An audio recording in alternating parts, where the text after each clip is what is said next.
Hi, welcome to Quilting with Lori. My name is Lori Dickman.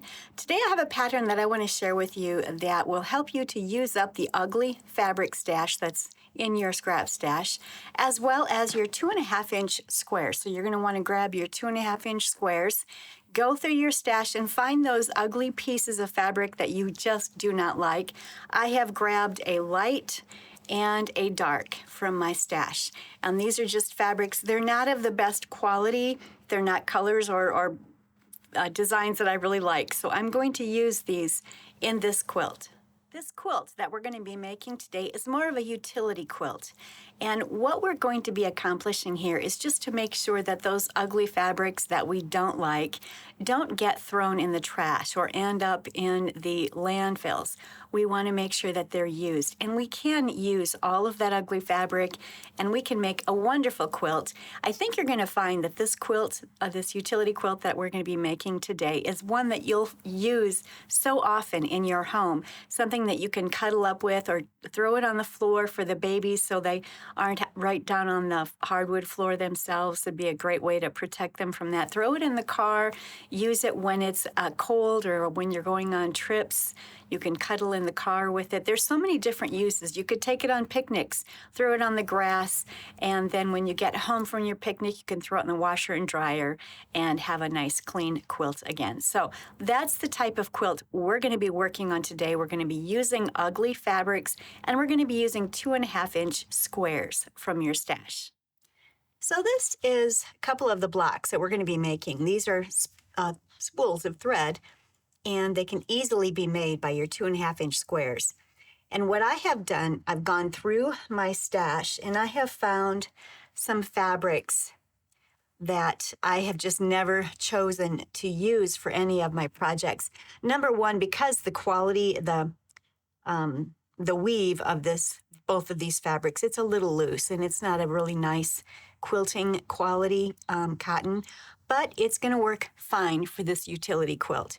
And so what I have done, I have stripped up some 2.5-inch strips with the fabric strips from the light and from this dark.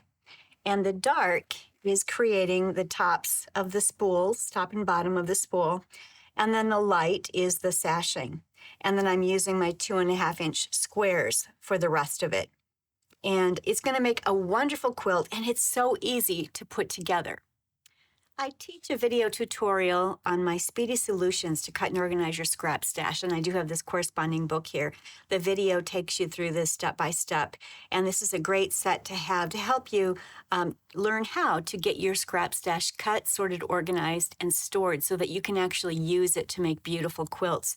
So if you're interested in that, I'll have links below, and then there are 5 scrappy patterns in this book as well, and there are 12 additional scrappy patterns in this book. And that's available on my website. I will link some information below in the description box for you. But if you don't have your 2.5-inch squares cut up yet, then you might want to get to work on that. You might want to watch the video, and I will have that video link also. As you can see with my spools of thread, I've made them very scrappy. In the center, I've tried to keep more of the medium and dark values, so that represents the thread on the spools. And then I have my lighter squares out here. And I'm going to show you how we're going to be cutting 10.5-inch strips of our dark fabric. And we're just going to snowball the edge of these. And I'm going to show you how that's done. And you'll snowball it with a 2.5-inch light. So these are light here. This is my light sashing. And then I've used the medium and dark colors in the center. Now, let's say you would like to use colors that were all the same. Maybe every one of your spools, you'd like to either be all green or all pink or all red or all purple. That's wonderful. Go through your stash. I've kind of made a disaster of my box of squares here by going through and locating everything that was green. So I've got the light squares on the outside here, and I've got the green squares on the inside. So you could simply make your stash or your spools all to be one color, if you will, by using that value or using those hues from your 2.5-inch container. The other thing to keep in mind as you're going through and using your lights, and When I am working with my scrap stash, I use all of it. I use the muddy with the clean. And what I mean by that, if you look at these lights over here, these are considered, whites. They're a light value, but they have more of a yellow undertone to them. These right here are considered lights, but they have a white undertone. So I identify these as clean and these are muddy. So if you prefer to have more of a controlled, scrappy look, you might want to use all clean or with the white undertone, or all muddy with the yellow undertone. And that goes for all of your fabrics. So if you look at this, this is a muddy one right here. This is a clean one. This is a clean one. That's kind of a muddy one. So you kind of look at it like that. And some people prefer to have everything be more clean, everything be more muddy. So that is really a personal preference, something to think about when you're putting together your blocks. Keep it in mind. Another thing to think about, and I didn't get too hung up on this, but this might bother you. So here's my thread, my spool in the center here. And then, of course, we'll have the dark strip at the top and the dark strip at the bottom, and it will be snowballed when we get to that point. But these are the lights out here. Now, these are considered lights in my value, but however, you might not like the fact that I've got these lights here that have some other hues in them. That might bother you. You may prefer to use everything that's just a very simple light and not have any of these prints in them. That might bother you. It might distract you from being able to see that thread clearly. I think here is another example. I've used some muddy tones here, and they have more of a, I guess from a light to a medium type value, really. And I did put some darker colors next to them so that I can see that this is definitely the spool right here, and this is the background. But that might bother you. You might not like that. You might prefer this all to be very light, like this one here and like that one there. And that is a personal preference. So if that's what you prefer, that is absolutely what you should pull then for those. So what I'm going to do now is take you to the sewing machine, and I am going to sew the center of the block together. And it's basically three up and down and 5 across is what we're putting together. These are all 2.5-inch squares. And I am going to web this together. And when I get to my sewing machine, what I'll do is start over here, and I will bring this over to my machine, start sewing. I'll bring this to my machine, start sewing. I'll bring this to my machine and sew, and then I will open it all back up. You can pretend here that this is actually sewn together. And then this is actually webbed together, this column right there. And then I'm going to do the same thing here. I'm going to grab this one and bring it to the machine and start stitching. Bring this to the machine, start stitching, and this to the machine and start stitching. And then I'll have the first 3 columns actually already webbed together. And so that's how I like to put my blocks together. I will lay this right next to my sewing machine and get sewing on it. And that way everything stays in order. It's all oriented the way it's supposed to be. And it helps me to keep things aligned properly within the block. So I'm going to start up here in the left. I'm going to take the second square in the second column and place it on top of the first square in the first column. Bring it over here. So it's 1/2 inch. I'm going to do the same with these two. I'm placing the blue on top of the light. I'm just going to continue sewing. They are being webbed together, and then the pink on top of the light.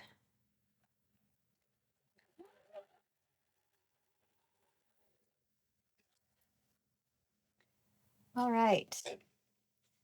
So when I bring it back over here, you'll see that I've got these put together. I don't worry about finger pressing at this point. You certainly could. I am going to worry about that when I actually sew the rows together. So I have these 2 columns sewn together. Now I'm going to attach the third column. So I'm putting that on top of the first one there.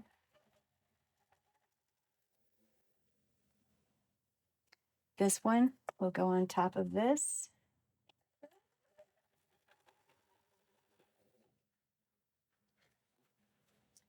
and the blue on top the pink.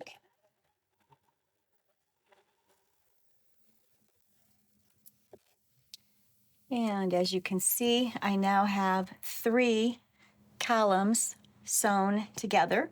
I'm going to continue this. I'm going to add this one on top of the 4th square, on top of the 3rd square. There we go.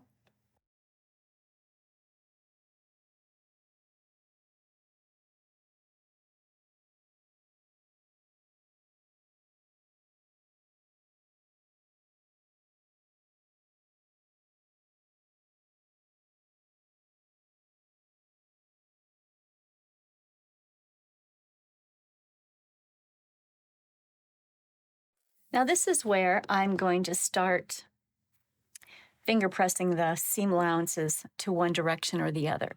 So I'm going to flip this row 1 on top of row 2, and I am going to nest my seam allowances, and I'm going to go ahead and pin all of them.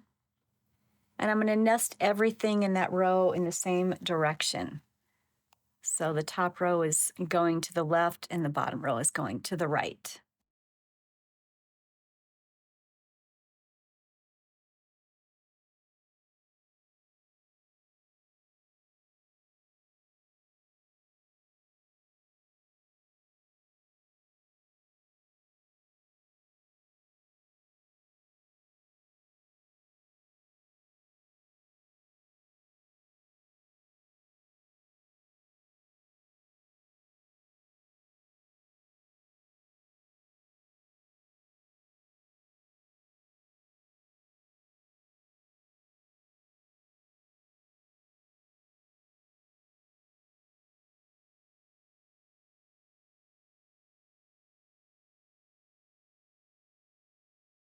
So we are finished.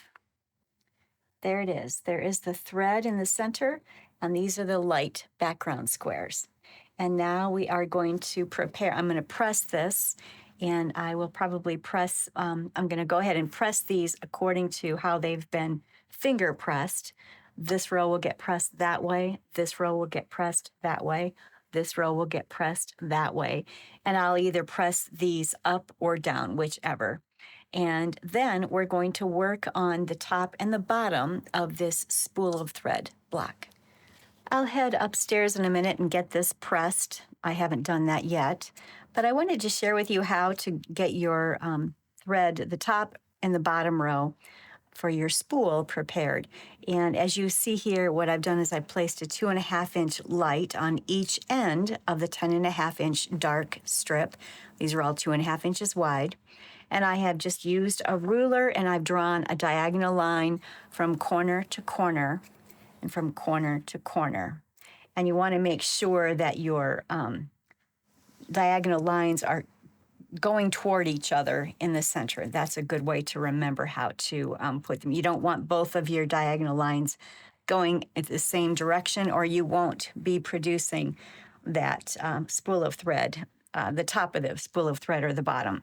So what I'm going to do down here is take my ruler and simply draw a line diagonally from corner to corner. And you can do all of this in assembly line fashion. I think it goes much faster if you do every one of the top and bottom of your spool at the same time. And you can make all of these the same direction like this, and then one will work on the bottom and then the other one will work on the top. When you stitch this, what you're going to want to remember is to stitch just to the outside of that line, so that when you fold this back, there will be that extra thread. It's like for the turn of cloth. It just helps you to have enough fabric so that it measures the 2.5 inches properly all the way around. So when I stitch, I don't stitch directly on the line. I stitch just below that line, just a thread below that line, and that just helps you to have that turn of fabric when you flip that over. Once this is all stitched, you're going to trim this away to 1/4 inch seam allowance, and I have a bunch of extra pieces. You could certainly do 2 stitches where you've got, and you're creating an extra half square triangle. But for me, these are too tiny for me to be using in another quilt. What I am going to do with all of this is throw this in my crumb quilt container. And I have some crumb quilt lessons, some tutorials for you that I will link below in the description box so that you can see how to use your crumbs. I've sewn these 2 diagonal lines. I've sewn just under that line, and I guess the way I'm showing it to you here, it looks like it's on top, but I've sewn just under that diagonal line there, and I've sewn just under that diagonal line there, so that when I flip it over, and let me kind of finger press it here, you'll see that it makes, it lines up beautifully with the bottom of your fabric, and you're not missing any fabric there. So that's the purpose of that. If you go ahead and stitch it just below the diagonal line there that you've drawn, that allows for that turn of fabric so that everything remains even. And on this side as well, and I haven't finger pressed that yet, but that will work out beautifully. Now what I can do is trim this away, and I'll have this extra 2 triangles here that I'm going to put in my crumb stash. But you could, if you wanted to, turn back around and do another stitch there and then cut in between, and then you'd have another little tiny half square triangle. It would maybe measure about 1.5 inches. And so if you like to use pieces that are that small, definitely go ahead and do that. I am personally just going to throw that in my crumb stash. So I would recommend just going through and making each and every one of the top and the bottom of your spools of thread using your 2.5-inch strip from your ugly fabric, and then using a 2.5-inch square to snowball that end, if you will. And that will create all of them. They all will look identical, and you simply will turn one around so that it creates the top and the bottom of the spool. And this has not yet been stitched. I will get to that. But these can now get put together, and this is the center of my thread, and these are the lights or the backgrounds here, and my spool of thread is ready. I'm going to go up and get this pressed and starched and squared up, and I'll bring it all back so you can see what it looks like. I've gone upstairs and I have pressed the center of this. It's squared up to 6.5 inches wide, 10.5 inches long. And we also have our 10.5 by 2.5, 10.5 by 2.5 top and bottom. And we'll simply put them together. Make sure when you sew them together that you're sewing so that the spool, the top and the bottom spool, the narrow side actually touches the thread itself here. So I'm going to flip that over like that and sew that together. And then I will flip this one over at the top and sew it together. So your spool should have the wider areas at the very top and the narrow areas toward the thread. One thing to keep in mind as I'm looking at this thread here, this is my thread, this 9 patch in the center. This dark square has more of the snowman that's showing up, and that's a lot of white showing up there. That might bother you. It's reading more of a white or more of a light square. So if that does bother you, if you find something like that happening in your 9 patches, which is supposed to represent the colored thread, you might want to remove that and then put something else in there.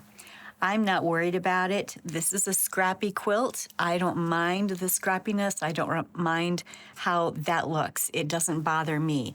But I just do want to point out some things that you might want to be aware of and consider as you're putting your spools of thread blocks together. So let's take a look at what I shared with you at the beginning of the video. So I have 2 of my blocks here, and I am simply subcutting 10.5-inch sashing for all the way around the blocks. I've subcut 10.5-inch darks, which I used to make the top and the bottom of my spool block, and I've subcut 10.5-inch lights, which I'm using for my sashing all the way around. And then I'm simply grabbing 2.5-inch squares that I'm putting this together. So you're going to create rows of sashing with 2.5-inch squares, which I've done at the top and the bottom here. And then with your spools of thread blocks, you'll sash them with a 10.5-inch sashing and put those together. So it will be a row of sashing with 2.5-inch squares. It will be a row of sashing with your spool of thread blocks and another row. And you'll just continue that and make it as wide as you want. That will definitely depend on how much 2.5-inch square stash you have available, and also how much of your sashing that you have available. So what I did is go through my stash, and I found some fabrics that I have been avoiding using because I didn't really care for the print. I didn't care for the texture. It's more of a looser weave. It's not a nice, tight quilting cotton. But for this project, it will work, and it will make a wonderful utility quilt that I can use over and over with my family for a number of different purposes. So I hope that you'll take some time and grab your 2.5-inch squares, find those ugly pieces of fabric that have been hanging around in your stash, and have fun creating a wonderful quilt.